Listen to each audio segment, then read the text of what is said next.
সবাইকে অভিনন্দন জানাচ্ছি। আজকে আমি রিক্সা মার্কা প্রতীকের বরাদ্দ পেয়েছি। আজকে ডিসি অফিস থেকে আমাকে রিক্সা প্রতীকটা বরাদ্দ করা হয়েছে।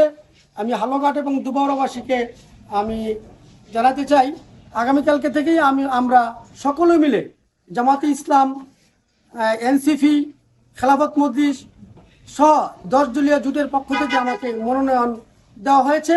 আমি আগামীকালকে থেকে আপনাদের সকলকে নিয়ে, আমাদের 10 দলীয় জোটের যারা আছেন তাদের সবাইকে নিয়ে, বিশেষ করে মুক্তাবাই জামাতে ইসলামের যে মনোনীত প্রার্থী ছিলেন আমার প্রিয় ভাই জনাব মাহফুজুর রহমান মুক্তাবাইকে নিয়ে আমরা আগামীকালকে থেকে আপনাদের দ্বারে দ্বারে আসবো। সকলের দোয়া এবং সমর্থন কামনা করছি। পাশাপাশি আমি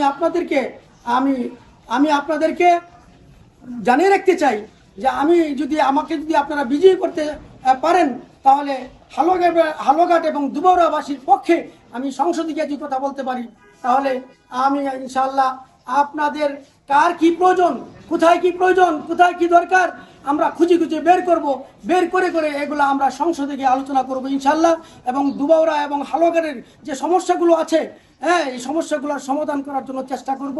প্রিয় দুবাউরা এবং হালুঘাটবাসী, আমি আরেকটু আপনাদেরকে জানিয়ে রাখতে চাই, আমরা বিগত 54 বছর আমরা বিভিন্ন দলকে আপনারা ভোট দিয়েছেন, দেখেছেন তারা কি করেছে, তারা কিভাবে শাসন করেছে।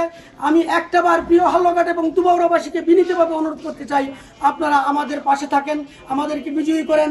আমরা একটাবার 5 বছরের জন্য আমাদেরকে বিজয়ী করেন। আমরা সংসদে গিয়ে কোরআনের কথা বলবো, ইসলামের কথা বলবো।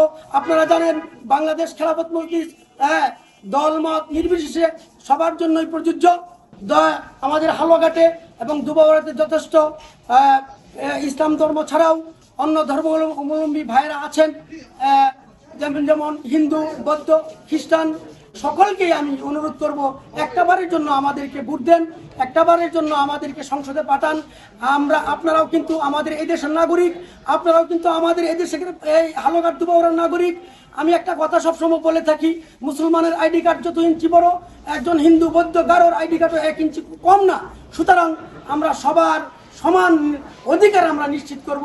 এই জন্য দল মত নির্বিশেষে, জাতি গোষ্ঠী সবার কাছে আমি বিনীতভাবে অনুরোধ করছি, একটাবারের মতো আমাদেরকে সংসদে পাঠান।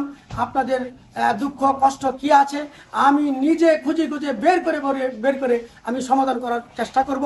সকলের দোয়া এবং সমর্থন প্রত্যাশা করে আগামীকালকে থেকে ইনশাআল্লাহ আপনাদের পাশে আসবো ইনশাআল্লাহ।